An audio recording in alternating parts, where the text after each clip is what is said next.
बोध गया temple act यानी कि बीटी एक्ट क्या है, क्यों इस एक्ट को लेकर हिंदू पुजारियों और बुद्धिस्ट मंक्स के बीच विवाद छिड़ गया है। संघर्ष 130 वर्षों से चल रहा है। पूज्य भदंता अनागारिक धम्मपाल जी के माध्यम से चल रहा है।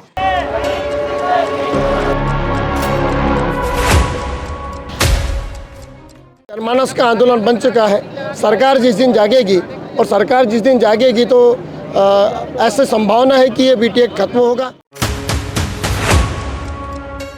आखिरकार बीटी एक्ट क्या है, कि इस एक्ट को लेकर देश भर में आंदोलन चल रहा है। आइए आपको दिखाते हैं बीजीटी मीडिया की विशेष खबर। बिहार के विश्व प्रसिद्ध महाबोधि महाविहार गया में बीती 12 फरवरी से बौद्ध भिक्षु धरना प्रदर्शन कर रहे हैं। उनकी इस मांग के समर्थन में देश के अलग अलग राज्यों में भी रैली और आंदोलन देखने मिल रहे हैं। इसी कड़ी में आज मध्य प्रदेश के बालाघाट में एक बड़ी रैली निकालकर बीटी एक्ट यानी कि बोध गया टेम्पल एक्ट 1949 को खत्म किए जाने की मांग की गई। बिहार के बोध गया में एक माह से चल रहे बोध गया टेम्पल एक्ट के विरोध में आंदोलन को लेकर अब बालाघाट में भी बड़ा आंदोलन देखने मिला है।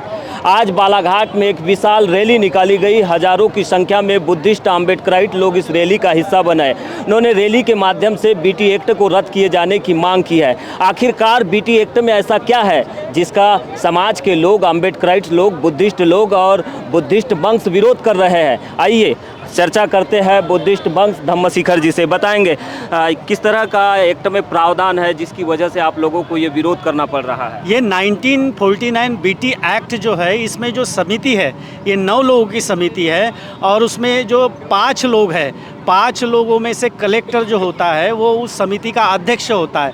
लेकिन आज तक की ये देखा गया है कि कलेक्टर जो है, जो बिहार सरकार द्वारा बुद्ध गया के जो कलेक्टर है, ये हमेशा जनरल कैटेगरी में से कोई व्यक्ति रहे हैं। अर्थात जो महंत लोग हैं, 4 महंत यानी जो जनरल कैटेगरी के लोग जो है वो वहाँ पर समिति में हैं। अब बौद्ध सिर्फ 4 है, तो 4 बौद्ध और इधर 5 जो जनरल कैटेगरी के हिंदू महंत लोग हैं, ये लोगों के द्वारा वो महाबोधि महाविहार संचालित किया जा रहा है। अब बुद्ध के धम्म के हिसाब से ये आरती उतारना, बुद्ध की आरती उतारना, एक बार मेरा उनसे विवाद भी हो गया। वहाँ के महंत से मेरा विवाद हो गया। वो पुजारी थे, वो बुद्ध के सामने आरती कर रहे थे। मैंने पूछा कि भैया तुम आरती क्यों कर रहे हो?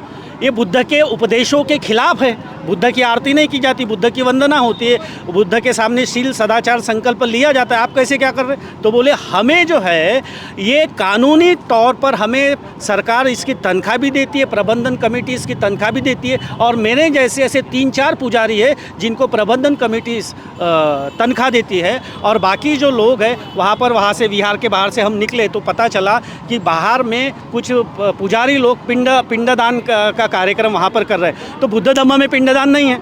22 प्रतिज्ञा के आधार पर अगर देखा जाए तो ना ही आरती है ना ही पिंडदान है। तो ये सारा का सारा एक्ट में जो 1949 बीटी एक्ट है उसमें से 11वां जो कॉलम है उसमें ये लिखा गया है कि हिंदू जो पुजारी है वहाँ पर उनको अधिकार है कि वहाँ पर क्या करना चाहिए, वहाँ पर पिंडदान करना चाहिए, वहाँ पर क्या करना चाहिए तो वहाँ आरती। तो ये कानून ही बुद्ध की शिक्षाओं के खिलाफ है और प्रबंधन कमेटी जो है वो उसको संचालित कर रही, उनको पोषण दे रही। अभी दुनिया में जितने भी जो बौद्ध देश है या वो वहाँ आते हैं, वहाँ पर अपना सब कुछ अपना सर्वस्वी मानते हैं। जैसे कि मुसलमानों के लिए मक्का होता है, क्रिश्चियनों के लिए जेरूसलम होता है, अन्य धर्मों के अन्य जो उनके जो प्रमुख केंद्र है, मुख्य केंद्र है, उस केंद्र को वो लोग संचालित करते हैं। लेकिन ये जो बौद्ध है, बौद्धों के हाथ में ही बौद्ध लोग बुद्ध की शिक्षा के आधार पर नियम नहीं चला सकते। बौद्ध समाज का मानना है कि बोध गया में बोधि वृक्ष के नीचे भगवान बुद्ध को ज्ञान प्राप्त हुआ था। सम्राट अशोक ने इस जगह पर 3री शताब्दी ईसा पूर्व एक महाविहार बनवाया था। बोध गया टेम्पल की वेबसाइट के मुताबिक 13वीं शताब्दी में तुर्क आक्रमणकारियों के हमले तक बोध गया विहार अपने अनुयायियों के हाथ में था। 1590 में घमंडीगिरी नाम के महंत बोध गया पहुँचे और उन्होंने समय के साथ महाबोधि विहार पर कब्जा कर लिया। उन्होंने यह दावा किया कि वही महाविहार यानी कि महाबोधि मंदिर के वैध उत्तराधिकारी है। बाद में इंग्लैंड के पत्रकार और लेखक एडविन अर्नोल्ड ने 1885 में महाबोधि मंदिर को बौद्धों को वापस लौटाने का सवाल उठाया। इसके बाद श्रीलंका के अनागरिक धम्मपाल 1891 में बोध गया आए और महाबोधि सोसाइटी की स्थापना करके बिहार पर बौद्धों के नियंत्रण के लिए आंदोलन चलाया, लेकिन सफलता नहीं मिली। अनागरिक धम्मपाल जी ने 1891 से इस आंदोलन को चालू किया है और तब से निरंतर चालू है। और भदंत अनागरिक धम्मपाल 1891 से लेकर 1933 तक जिंदा रहे, तब तक चलता रहा ये तुम्हारा महाबोधि सोसाइटी के माध्यम से। 1891 से चल रहा है, मतलब 134 साल हो चुके हैं। तो 134 साल के आंदोलन में क्या वजह है कि सरकारें आप लोगों की डिमांड को, आप लोगों की मांग को मान नहीं पा रही है? इसमें राजनीतिक कारण ज़्यादा हो सकते हैं। राजनीतिक कारण ये है कि हम जानते हैं कि यहाँ मानववादी व्यवस्था है और कोई मनुवादी व्यवस्था को तोड़ना नहीं चाहता, कोई हिम्मत नहीं दिखा रहे कोई भी। जैसे कि हम वहाँ के वर्तमान जो मुख्यमंत्री हैं, है ना, नीतीश कुमार जी अगर चाहें तो ये सब कर सकते थे। बाद में यह मुद्दा साल 1922 में गया में आयोजित कांग्रेस अधिवेशन में भी उठा। राजेंद्र प्रसाद सहित कई नेताओं के हस्तक्षेप के बाद अक्टूबर 1948 में बोध गया टेम्पल बिल बिहार विधानसभा में लाया गया, जो 1949 में अस्तित्व में आया। 28 मई 1953 को पहली बार बोध गया टेम्पल मैनेजमेंट कमेटी BTMC ने अपना काम संभाला। बोध गया टेम्पल एक्ट यानी कि BT एक्ट के प्रावधानों के मुताबिक बोध गया टेम्पल मैनेजमेंट कमेटी में कुल 8 सदस्य होंगे, जिनमें 4 बौद्ध 4 हिंदू होते हैं। कमेटी के पदेन अध्यक्ष गया के DM होते हैं और उनका हिंदू होना लाजमी है। अगर गया के DM गैर हिंदू है तो राज्य सरकार को किसी हिंदू सदस्य को अध्यक्ष नॉमिनेट करना होगा। हालांकि बाद में साल 2013 में राज्य सरकार ने BT एक्ट में संशोधन करते हुए DM के हिंदू होने की बाध्यता को समाप्त कर दिया, लेकिन कमेटी में हिंदू सदस्य की मौजूदगी का बौद्ध धर्मावलंबी लगातार विरोध करते रहे हैं। यही वो विरोध है जो अब 134 साल के बाद पुनः देखने मिल रहा है।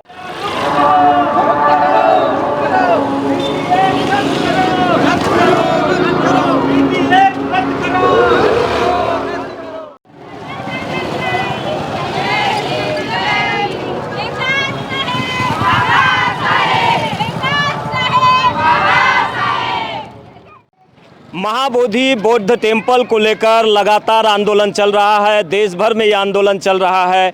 1949 में बने BT एक्ट को रद्द किए जाने की मांग पूरे देश के बौद्ध समुदाय के द्वारा की जा रही है। चाहे अरुणाचल प्रदेश हो, चाहे लद्दाख हो, चाहे महाराष्ट्र हो, चाहे मध्य प्रदेश, हर जगह बुद्धिस्ट समाज सड़कों पर है। बताएंगे ये जो BT एक्ट है, इसमें ऐसे कौन से प्रावधान है जिसकी वजह से आप लोगों को सड़कों पर उतरना पड़ रहा है? हमारे बौद्ध धर्म की धरोहर है वो, और 1950 में जब संविधान लागू हुआ तो उसके पहले के जितने भी एक्ट हैं सारे निरस्त किए जाएं, संविधान में लिखा हुआ है। लेकिन कुछ स्वार्थी तत्वों के द्वारा जब भी कोई बात उठाई जाती है तो विरोध कर दिया जाता है। अब हमारा पूरा बौद्ध समाज जागृत हो गया है और महाबौद्ध विहार चूँकि हमारी संपत्ति है, बौद्धों की संपत्ति है, तो उसमें गैर बौद्ध क्यों, ये हमारी मांग है। ये एक्ट को तत्काल निरस्त किया जाए। हमारी हिंदू रीति रिवाज के अनुसार बताएं। मुंडन करते हैं। मैं अभी 1 महीने पहले बोध गया हुआ था, वहाँ से वापस आया तो लोगों ने कहा कि आप मुंडन क्यों नहीं हुए। मतलब हमारा बोध गया मुंडन के नाम से प्रसिद्ध हो गया। मतलब विरोध इसी बात का हो रहा है कि बौद्धिस्ट संस्कृति को विकृत किया जा रहा है, ऐसा विकृत किया जा रहा है और उसको जो है विलुप्त करने की तैयारी की जा रही है। ऐसा हो नहीं सकता। पूरे विश्व के बौद्ध इसमें एकजुट हो गए हैं, चाहे गाँव हो, शहर हो, राज्य हो, पूरे जगह जो है ये विरोध चल रहा है। इस तरह की मांग की जा रही है। जी, हमारी शासन प्रशासन से यही मांग है कि पिछले कई सालों से जो BT एक्ट चल रहा है और उसके उपलक्ष्य में जो हमारे भिक्षु संघ जो गया में आंदोलन कर रहे हैं, भूख हड़ताल कर रहे हैं, हम उनके सहयोग के, उनके समर्थन में स्थानीय तौर पे भी रैली निकाल रहे हैं। और शासन से हमारी ये मांग है कि BT एक्ट को समाप्त करें और महाबोधि महाविहार को हमारे बौद्धों के हक में दे।